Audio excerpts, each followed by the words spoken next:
Halo sahabat wirausaha, semoga makin penasaran untuk tahu lebih lanjut cara meningkatkan penjualan melalui pemasaran digital. Kalau sebelumnya kita sudah belajar mengenai cara memperbesar ukuran corong pemasaran dengan menambah kontak bisnis, hari ini kita akan belajar lagi soal promosi. Nah, bagaimana nih caranya supaya membuat lebih banyak lagi orang yang tadinya tidak tahu sama sekali atau belum pernah mendengar tentang bisnis kita menjadi tahu. Setelah tahu, tertarik. Setelah tertarik, jadi berhasrat sampai akhirnya beli. Langsung saja ya kita bahas. Halo Mbak Meka, boleh di-sharing nggak nih strategi promosinya yang bisa efektif sampai meningkatkan penjualan di Coklat Dalem? Baik Mbak Dewi, jadi promosi efektif ini memang susah gampang. Ada beberapa hal sih yang mesti kita perhatikan. Satu, kita mesti tahu persis siapa target market kita. Jadi kalau misalnya nanti kita bikin konten buat promosi, kontennya bisa pas sama target konsumen yang kita tuju. Yang kedua, tujuan promosi nih. Karena tujuan promosi ini juga akan mempengaruhi promosi yang efektif. Ada beberapa konten yang kita siapkan sifatnya itu memang membagi informasi atau untuk soft selling kita sebutnya kalau bahasa kerennya gitu ya. Biar konsumen itu benar-benar tahu keberadaan kita. Ada konten yang sifatnya berupa edukasi. Misal bisa cerita informasi pada saat produksi seperti apa. Ada konten yang kita bisa bercerita visi, misi bisnis kita yang penting sekali untuk membangun brand image dari usaha kita. Ada juga konten yang penting untuk bisa membangun interestnya konsumen supaya mereka benar-benar tertarik sama konten kita terus mau deh follow akun-akun kita, akun Instagram misalnya. Ada juga yang memang tujuannya untuk meningkatkan desire atau keinginan untuk membeli dari konsumen. Terus kita siapin juga nih channel-channel untuk melakukan action pembeliannya. Kalau di kehadiran di online, kita juga menggunakan beberapa media nih Coklat Dalem. Satu, di Google My Business. Google My Business ini akan membuat banyak orang yang mereka melakukan pencarian di mbah Google kayak gitu, sehingga mempermudah calon konsumen menemukan Coklat Dalem. Tapi ada tipsnya nih, kita akan bisa muncul di halaman pertama Google jika banyak orang melakukan review terhadap kita. Jadi ada baiknya juga nih teman-teman, ketika teman-teman meminta konsumen-konsumen yang pernah juga membeli produk-produk dari teman-teman, itu meninggalkan testimonial di Google. Kalau di Facebook sama Instagram, ini intinya adalah posting secara rutin. Bisa juga menggunakan influencer. Nah, kalau di influencer ini tidak harus influencer artis. Bisa juga influencernya adalah teman-teman kita sendiri yang followernya tidak harus banyak-banyak. Tapi karena teman-temannya banyak, bisa dikasih tester gitu ya. Terus memberikan testimonial di sosial media. Karena dikumpulin, ternyata banyak juga. Dari sekian teman, kalau dikumpulin bisa followernya bisa sampai 100.000 atau bahkan jutaan. Dari Coklat Dalem juga di profil kita masukin deh linknya ke WhatsApp bisnis untuk mempermudah komunikasi yang lebih intensif. Jadi tinggal klik di situ. Tapi kalau konsumen nggak pengen nanya-nanya, pengennya langsung beli, ada juga linknya yang bisa langsung untuk melakukan action pembelian. Yang ketiga, kita juga punya website. Nah, website ini adalah bisa jadi sebagai katalog produk kita, juga bisa untuk memberikan informasi kepada calon partner atau calon konsumen informasi tentang bisnis kita. Jadi mereka sudah bisa tahu persis kita ini usaha yang seperti apa sebelum mereka berpartner atau sebelum mereka jadi konsumen kita. Yang terakhir, ini adalah WhatsApp Business. Di WhatsApp Business ini kita bisa melakukan komunikasi lebih efektif kepada konsumen-konsumen atau pelanggan-pelanggan kita. Dan kita juga bisa memanfaatkan remarketingnya. Itu kan untuk produknya Coklat Dalem ya. Mungkin akan berbeda nih kalau sama Mr. Popo. Katanya nih yang paling efektif kalau menggunakan WhatsApp Business nih. Gimana nih Mr. Popo? Ya, kalau saya sih lebih banyak memanfaatkan promosi dengan cara remarketing, atau mungkin istilahnya lebih dikenal dengan kita memasarkan kembali kepada orang-orang yang sudah pernah tertarik. Mungkin orang-orang yang dulu pernah bertanya tapi belum jadi melakukan penjualan atau pembelian. Untuk kali ini tips yang saya akan berikan adalah tips-tips seputar remarketing ini.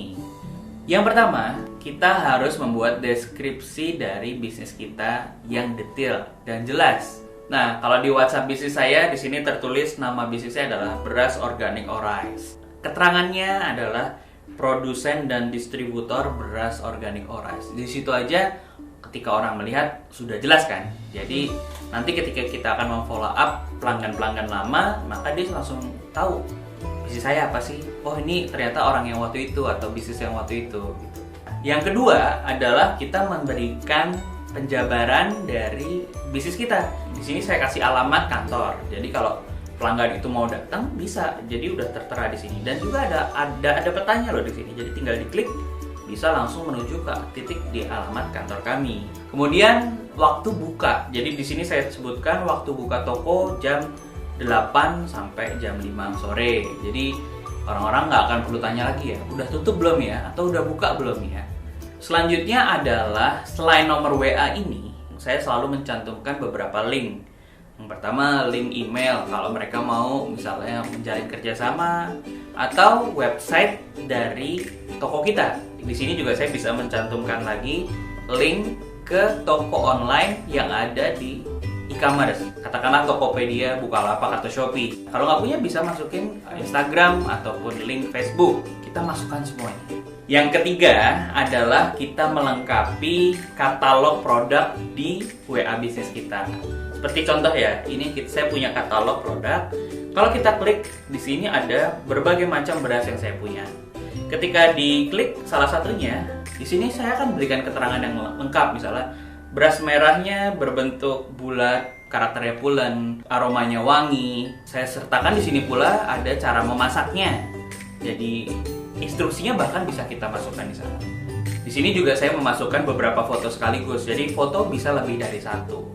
Ini akan membantu banget buat teman-teman yang produknya itu mau ditayangkan lebih detail. Nomor 4, saya mau menjelaskan sedikit tentang WA Story. Status ini penting banget loh. Kenapa? Karena kalau kita update status di WA Story ini, maka kita juga tahu berapa banyaknya orang yang melihat dari status kita. Nah, status ini bisa kita isi dengan beberapa foto promosional. Misalnya teman-teman punya kegiatan promosi atau lagi ada diskon nih, atau ada produk baru. Nah, teman-teman bisa langsung posting di status. Yang kebetulan melihat ini bisa jadi kalau tertarik dia akan langsung kirim pesan. Dan bahkan saya sering banget menemukan orang-orang yang udah lama nggak beli gara-gara cuma lihat status WA saya. Akhirnya dia beli produk saya lagi. Yang kelima adalah fitur broadcast. Broadcast ini penting banget. Tapi hati-hati ya, jangan sampai kita kena report atau blog karena kita sering banget melakukan broadcast. Jadi broadcast ini penting banget, dibuat secara berkala. Jadi misalnya punya list sendiri nih, ini udah di broadcast nih misalnya minggu lalu. Nah, ini jangan di broadcast lagi sampai waktu tertentu supaya tadi kita tidak kena report atau blog. Yang keenam, kita akan memanfaatkan fitur label. Nah, label ini memang kaitannya sama broadcast tadi sih. Kalau saya sarankan teman-teman membuat label berdasarkan karakter si pembeli. Misalnya, list orang-orang yang sering beli gitu, atau orang-orang yang rojali, rombongan jarang beli. Kalau orang-orang yang jarang beli ini boleh kita ingatkan, tapi ya lagi-lagi atur waktunya. Jadi misalnya kalau orang udah sering beli, jangan sering-sering di broadcast. Nah, list-list ini juga penting buat pembeli-pembeli yang memang sudah berlangganan atau bisa kita sebut VIP lah, orang-orang penting bagi bisnis kita. Kalau bisa mereka memang dalam broadcast ataupun memberikan informasi, kita berikan sapaan yang sesuai dengan mereka. Jangan, halo Bapak Ibu semuanya. Nah, itu kan tidak personal. Nah, jadi kita buat seperti personal. Boleh jadi sebut nama langsung, misalnya halo Bu Dewi, apa kabar? Padahal itu template ya, jadi cuma kita ganti nama Bu Dewi, Pak Bambang, Pak Joko gitu ya. Nah, itu sangat personal sekali sehingga mereka merasa tidak, wah ini bukan pesan untuk banyak orang nih, tapi ini pesan spesial buat saya. Wah, bener banget tuh. Aku kalau udah disapa pakai nama, walaupun ya teman-teman saya tuh tahu ini pasti format narasinya udah ada nih. Tapi tetap aja kalau di awalnya itu, halo Mbak Dewi, itu tuh kita tetap ngerasa jadi makin gak enak untuk gak beli teman-teman. Betul banget Mbak Dewi, kan rasanya jadi kayak personal banget gitu ya. Kita jadi kayak diperlakukan sebagai teman, meskipun itu yang memperlakukan adalah supplier kita, supplier beras. Nah kalau di UKM Indonesia sendiri gimana Mbak Dewi? Cara promosinya apa saja nih yang dilakukan? Kalau kami mirip Mbak Meka sih, jadi saluran promosi kami itu salah satunya adalah event. Nah event ini ada yang kami bikin event bulanan, namanya Bincang Bisnis. Ada juga yang kami diundang-undang ke event-eventnya pihak lain. Nah selain event, saluran digital kami berpromosi juga adalah media sosial, terutama Instagram, karena follower kami lebih banyak di sana daripada di Facebook. Nah lalu untuk jaga hubungan sama pihak-pihak yang pernah ikut program kami atau sudah mendaftar resmi menjadi bagian dari member UKM Indonesia, itu kami bikin WhatsApp group. Nah dari WhatsApp group itu kami komunikasi, update artikel-artikel terbaru, program terbaru kita publish di WhatsApp group tersebut. Oke, kita ke Mas Imam nih sekarang. Mas Imam ini kan juga pasti melakukan promosi. Bagaimana sih bisa mengarahkan banyak orang untuk ke YouTube channelnya di Satu Asa? Terus subscribernya nambah terus. Dan sekarang apalagi Mas Imam juga punya aplikasi untuk pembelajaran-pembelajaran. Bagaimana sih caranya Mas Imam mempromosikannya? Jadi begini teman-teman, di media sosial Instagram, Facebook, dan YouTube, juga di website, saya menggunakan dua pola strategi. Yang pertama adalah pola dengan menghadirkan konten-konten yang bermanfaat bagi audiens. Terus yang kedua, saya menggunakan strategi iklan berbayar di sana. Meski saya sering menggunakan strategi iklan berbayar, namun saya tetap concern menghadirkan konten-konten secara organik. Kenapa? Karena memang saya nggak melulu berjualan di sana. Saya pengen membangun engagement atau interaksi dengan audiens atau calon konsumen saya. Karena saya berpedoman, kalau engagement atau interaksi saya dengan audiens itu bagus, maka mereka akan cenderung lebih percaya ke saya. Dan mereka ketika percaya, kita jualan apapun itu jauh lebih mudah. Terus ngomongin soal media platform digital ya, saya sendiri mempunyai banyak akun di berbagai media. Namun pertanyaannya, apakah semua media itu saya kelola? Tentu saja tidak. Ya, kalau kita punya banyak tim sih nggak apa-apa, teman-teman pakai berbagai macam media, semuanya terus dikelola itu nggak apa-apa. Tetapi kalau teman-teman itu masih single fighter, belum ada yang bantu, pasti akan keteteran. Maka dari itu saran saya, pilih beberapa saja, saran saya 2 atau 3 yang dijadikan senjata utama. Nah, Satu Asa sendiri menggunakan YouTube, Instagram, dan website sebagai senjata utamanya. Di sana saya produksi berbagai macam konten yang pada akhirnya dari 3 media ini saya larikan semuanya ke WA bisnis saya. Dan di WA bisnis tersebutlah kesempatan saya untuk mengeksekusi si calon konsumen tadi sampai dengan bertransaksi. Seru banget ya tips sharing-sharing pengalamannya. Nah, kalau di Instagramnya Coklat Dalam, dari pengalaman kita, jika kita mau posting feeds nih, kita pikirin secara serius fotonya. Warnanya nih kita pikirin, captionnya itu juga kita susun kata-katanya supaya bisa sampai di hatinya para follower. Sementara untuk story-nya Coklat Dalam, kami tuh akan cenderung menggunakan untuk informasi-informasi yang sifatnya update dan juga cepat. Contohnya nih, kalau misalnya ada konsumen, terus mereka sharing testimonialnya di Instastory dan mention ke akun kita. Nah yang kayak gitu-gitu tuh, kita pasti repost. Ada cara juga supaya Instastory-nya tuh nggak hilang 24 jam. Jadi kita bikin highlight di profil kita, terus simpen deh semuanya Instastory-nya di situ. Jadi bisa dilihat oleh follower-follower kita. Kalau bisa, konten itu memang sifatnya benar-benar bersifat informatif, edukatif, inspiratif, bahkan juga bisa menghibur follower-follower kita, jadi bisa bermanfaat. Kita bisa lihat nih laporannya di insight-nya Instagram. Di situ akan terlihat polanya, konten-konten seperti apa yang disukain sama follower-follower kita. Tapi pola ini baru akan bisa dilihat setelah kita konsisten posting terus selama 30 hari atau 1 bulan. Nah, konten-konten seperti apa sih? Di situ akan terlihat. Yang bisa menaikkan awareness itu yang seperti apa, yang bisa menaikkan jumlah follower juga yang seperti apa, bahkan yang bisa menaikkan desire para follower kita untuk membeli produk kita itu kayak gimana. Bocoran aja nih ya teman-teman. Jadi konten yang informasinya tentang program diskon atau gratis ongkir. Ini adalah konten yang paling menarik buat para follower atau calon konsumennya Coklat Dalam untuk terus mereka melakukan action pembelian.